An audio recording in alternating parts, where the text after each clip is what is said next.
What is up, everybody? Welcome to Inside Gaming Roundup. And this just in, Bethesda's kind of acting like that ex you just can't get rid of. Yeah, they're going really bad on the replies up in the Steam with all the negative reviews that have been coming in, talking about Starfield being boring, uninteresting, repetitive, and just not giving it like they used to. That's what my ex-girlfriend said about me. So Bethesda took it one step further and decided to go on the offensive with, templatized responses that will defend why their game is apparently so mid to so many players.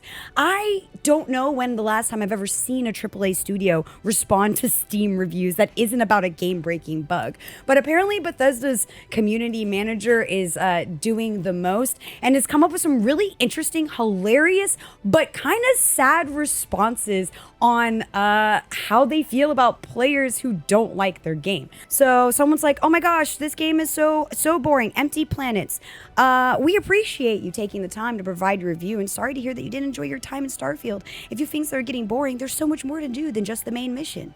Some of Starfield's planets are meant to be empty by design. I'm sorry, but that's not boring. When the astronauts went to the moon, there was nothing there. True. They certainly weren't bored. Wow. I mean, they were on a soundstage, but other than that. The intention of Starfield's exploration is to invoke a feeling of smallness in players to make you feel overwhelmed. Like I always want that. You can continue to explore and find worlds that do have resources you need or hidden outposts to look through. Again, that doesn't sound too petty, I'll be honest. Like that, we're not getting, that's not the petty. No, it's kind of does funny, it get worse? No, hey, we're sorry to hear you didn't enjoy your time. We're constantly working to make it fun. You can take time to explore various planets for resources and items. You can also break the law by smuggling and selling contraband. Here's what it is. It doesn't sound petty, but then when it's sad. It's like when you have to explain your joke. Yeah, I get that. Like it's not cute. You're not making your game any better the more you explain how to play your game. Like maybe there's something wrong with the game's design. I don't know, Jack. Yeah, I was expecting something like pettiness, like, something like quippy, but this is just like, it feels like, hey, here's the press release, just copy and paste this anytime. Well, no, it's like passive aggressive pettiness. Yeah. Because Jack, I do the same thing to Reddit comments. Oh yeah. I just say, oh, so sorry you didn't like my joke. Try again. I don't know. Try to like it again. Yeah, good luck. I mean, it starstruck you in a weird way where I'm just like, I don't know if you need to do this. And to every single individual negative review, like, relax. I am surprised that like the review right now, I think, or as of some of these articles are written, is very mixed reviews still for Starfield, which was supposed to be one of Bethesda's like largest launches ever. I don't know, since Skyrim, maybe of all time. That's what people are reporting on. But then you see them like a desperate lover that just wants you to like them. Their response: you can fly, you can shoot, you can mine, you can loot. Starfield is an RPG with hundreds of hours of quests to complete and characters to meet. Why is it rhyming? Yeah, was this a Dr. Seuss reply? It's like they're trying to write a poem. Be like, listen, we know that our game might be a little copy paste in some places, but it was intentional. We swear, baby. Come back. I miss you. Don't play Baldur's Gate 3. Play me. I'm here. Yeah, well, there are a lot of people who still really do enjoy the game, and I think it's one of those things where if you're not into games, we've got a lot of mainstreamers who are out here now, and now these games get really popular. You have these AAA studios, you have a game like Starfield come out, you have people who are like, oh, I'm curious, maybe I'll dabble into this, and then the game turns out to be very overwhelming, and oh, sorry, I didn't realize I was playing an open world game, sorry, I didn't realize I needed to make my own fun, and you kind of get annoyed, or you start to see a lot of the same things reused, or assets, which makes sense. They're big games now. Yeah. But like, I don't know if that's the best way to respond to criticism. But Starfield and the team there that have made it did say that they're coming out with a lot of DLC already, and they're already working on one that's about to drop, and plan to put tons of post-launch story expansion packs. There's one right now called Shattered Space in the works, so who knows? To me, it feels like this is just sort of your boilerplate response to a comment. Like anytime it's like, hey, American Airlines, I watched you destroy my bag while I was sitting on the airline. It's like, we're sorry you're having a rough day. Please fill out this form and we'll get back to you. I mean, that's what it feels like. Yeah. It feels like no one really gives a shit of what you're saying, but here's some response. Jack, I'm going to start doing that to any comment I get. Yeah. Sorry you're having a bad day. Please fill out this form. Oh, those are great. Those are great. Well, speaking of having a bad day, Blizz, I know you and I played a little game on our phones /PC called Marvel Snap, right? Oh, like every night. Yeah, absolutely. Well, I've got some unfortunate news for you. Do you know there is a company called Newverse, which is the guys who make Marvel Snap? They're the guys who make Marvel Snap. It's, the popular card game based on the Marvel franchise. That company, Newverse, is actually owned by a company named ByteDance. Did you know that? Okay, these all sound like Gen Z names. Yeah, they do. They sound like random company name generator. Did you know that ByteDance is actually the company behind TikTok? Whoa. Yeah. I didn't know that. I just found that out today I as didn't well. know that. Holy, okay. Me neither. So why do I bring this up? Well, if you're a Marvel Snap fan like myself and Blizz, hold on to your butts. That's a Jurassic Park line. Newverse is looking to kill ByteDance in the not too distant future. Oh, wait, other way around. ByteDance is looking to kill Newverse in the not too distant future. From CNBC, this is from them, quote, "We regularly review our businesses and make adjustments to center on long-term strategic growth areas. Following a recent review, we've made the difficult decision to restructure our gaming business."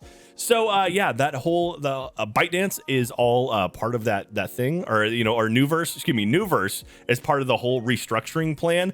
ByteDance is a giant conglomerate of a bunch of different companies, and they decided to try to get into the gaming world because that's what all giant corporations like to do. Amazon and Twitch. Hey, Papa Bezos. From CNN, quote, "The company will stop developments on games that have not yet been released and will try to sell off existing titles, including Crystal of Atlan, an anime-style multiplayer game, and Earth Revival, a sci-fi survival quest," the person said. Both titles were launched earlier this year. ByteDance is also seeking a buyer for Moonton, a video game studio it bought in 2021 that is best known for hit mobile game Mobile Legends. Mobile Legends. Mobile Legends Bang Bang. Bang Bang. That's my favorite one. Do you actually know that game? Yeah. Well, I genuinely was going to look at you to be like, what is this? And you know what it is. Okay, yeah, Mobile I knew Legends exactly what Bang it was. Bang. Apparently it's massive. It is. It's huge. It allows players to battle in an online arena. Such a sale would be significant. The title, which is billed as having racked up more than 1 billion installations and more than 100 million monthly active users, is Newverse's biggest game, according to Nico Partners, a market research firm that specializes in video games and esports. The fact that Marvel Snap wasn't even mentioned in these press releases, that says so much to me, because apparently it is small potatoes compared in the world of Newverse. And now ByteDance is looking to get rid of Newverse. So is this yet just another story of a big bad company buying up a game developer, not understanding how they work and letting them go? It kind of feels like that's the way we're going. This feels like second verse, same as the first kind of deal. As of right now, we haven't heard anything as far as what's going to go on with Marvel Snap, if it's going to be discontinued. But the fact that Newverse is being shut down, or at least being removed, maybe a company will buy them and move on to the next thing. Hey, maybe Papa Warner Discovery will pick them up and we'll have a Marvel Snap day here at Inside Gaming. I don't know, but yeah, it's lame. Hey everyone, it's the holidays, which means company parties, family dinners, and friendly get-togethers, and maybe not so friendly get-togethers. And there's a pretty decent chance that you want to look your best for these occasions, so why not let Caldera Lab help you out? Caldera Lab creates high-performance men's skincare products, and The Regimen leads off their product lineup with a twice-a-day routine to transform your skin. Transform it into something better, not like a robot of some nature. And it's super simple. First off, we've got the Clean Slate. It's a face wash that starts and ends your day and leaves your skin feeling nice and refreshed. Nothing's better than putting that on, washing it off, and going to bed. It just makes you feel good. Then we've got the base layer, which is your daily moisturizer. There we go. And it keeps your skin feeling great and hydrated. It's nice. You got to moisturize the skin. I didn't know you had to do this stuff until my wife was like, hey, your skin's going to fall off unless you start moisturizing. This is good stuff for it. And finally, we've got the Good. Ooh, it's the Good. The Good is a multi-function serum you put on at night that helps your skin look tighter, smoother, and helps reduce the visibility of wrinkles and fine line. Add to that the Caldera Lab Icon Eye Serum to help with fine lines. Come on, there we go. See how the icon got to focus? That took some time, but that's a whole thing. You use this to help with fine lines, dark circles, and puffiness around your eyes, and now you're looking good, and Grandma will have to find something else to complain about, because she's always like, you look tired, little Johnny, and you're like, no, Grandma, I'm good now. See, I've got this stuff. I like this stuff. The Clean Slate especially, I like putting on at night. Makes me feel good when I go to sleep, because, you don't want your face all like crusty and gross when you wake up, so you just make yourself look nice at night. Boom, wake up, throw a little bit more on, or, use it to wash off your face, and you're good. And now, just for our audience, we have an exclusive deal. You're not going to beat this offer. Use code INSIDE at calderalab.com and get 20% off right now. That's 20% off with code INSIDE at calderalab.com to make an unforgettable impression. That's 20% off at calderalab.com using code INSIDE. Do it, use it, it's good for you.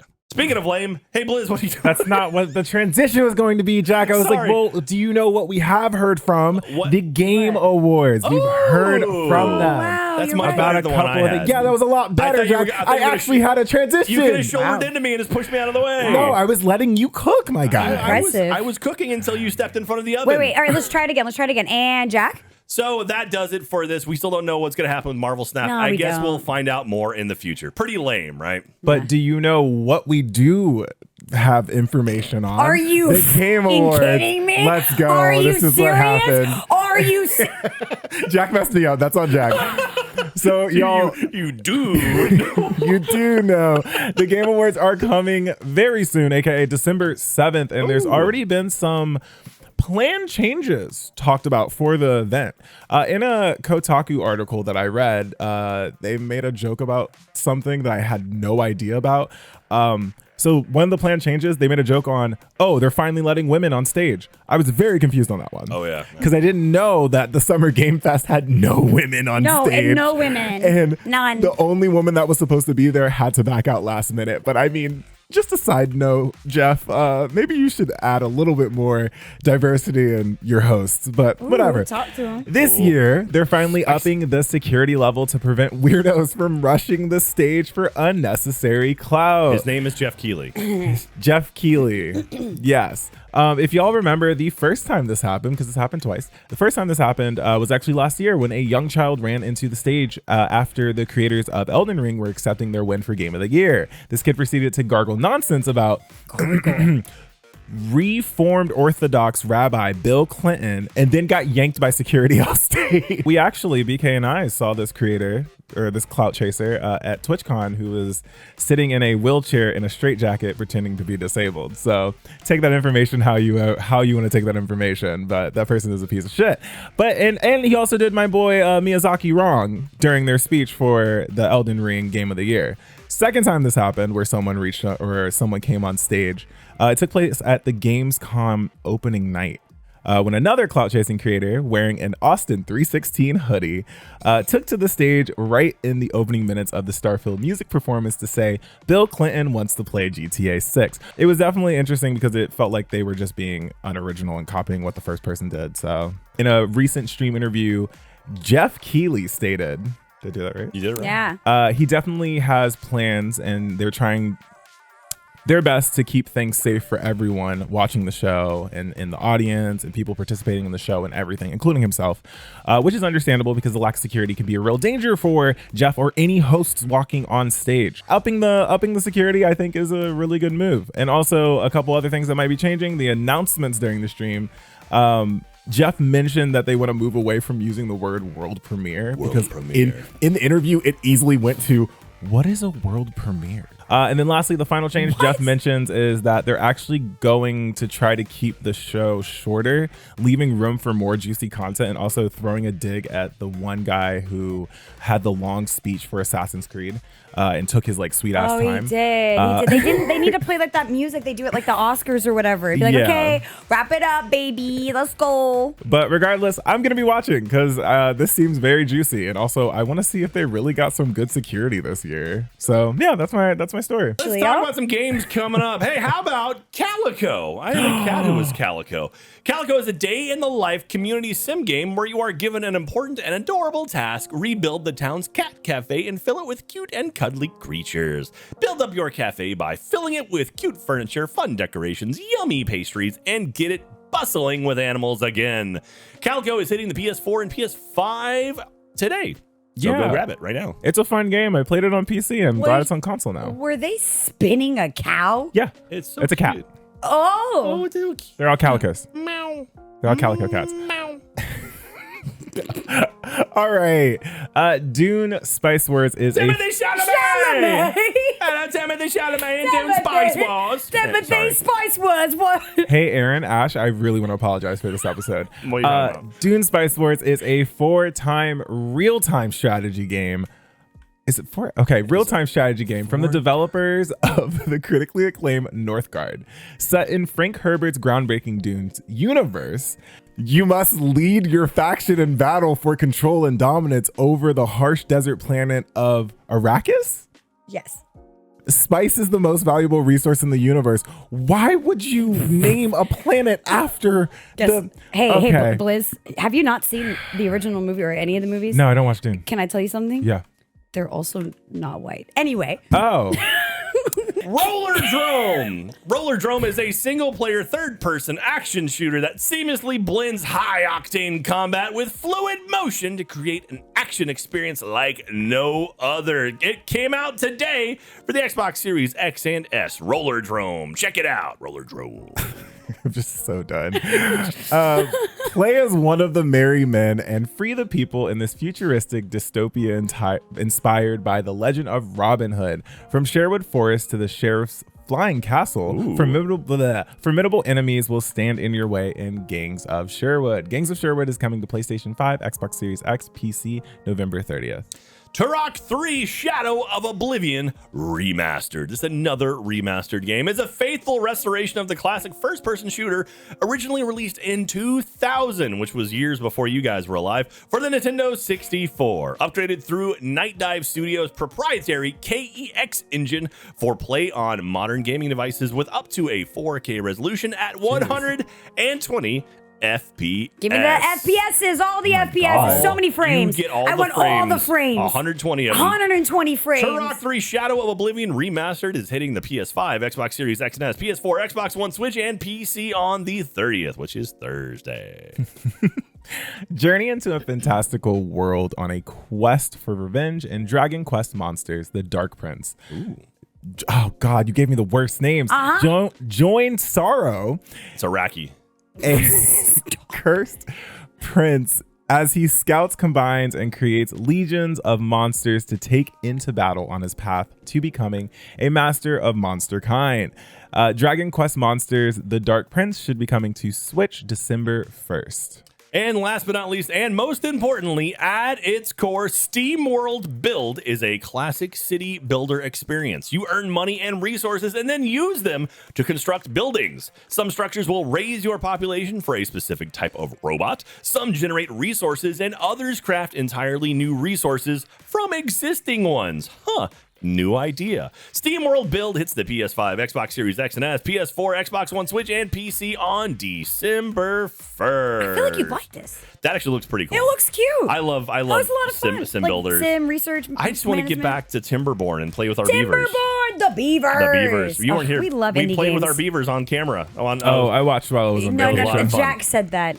I said what? Hey, thank you so much for tuning in, everyone. We do appreciate you watching Roundup Live. Make sure to subscribe to our YouTube channel, youtube.com/Inside Gaming. You can also go to roosterteeth.com and check us out over there. And first members can go to insidegaming.live and see all of our archives. That's right, all of our stream archives, because we stream 3 days a week on Twitch on Mondays, Tuesdays, and Thursdays from 3 until 7 p.m. Central. That's at twitch.tv/roosterteeth. Also grab some merch in the store. We have a brand new shirt coming out on December 1st that you can pick up, and we are very, very excited by that. We got 3 different colors. Pick your favorite. Your favorite is green, and we will see you next time. Thanks for watching, everyone.